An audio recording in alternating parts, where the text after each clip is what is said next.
Elə bir dünyada, elə bir aləmdə yaşayırıq ki, mayası çətinliklə yoğrulub.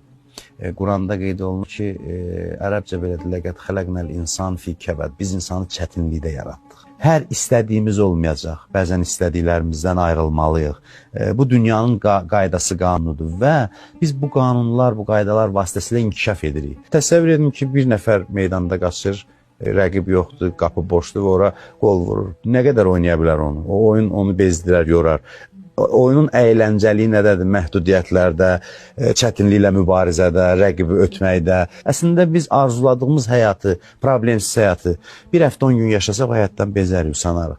Və həyatda o itkilər, bütün bunlara dözməklə böyümək olduqca önəmlidir. Və bilirsiniz, biz bir şey anlamalıyıq. Bir arif bir insan olub, üzüyünün üzərinə yazıb ki, bu da keçər. Belə bir söz yazıb. Deyirəm, bununla yaşayıram həmişə. Çox qəmlənəndə baxıram, deyirəm, bu da keçər.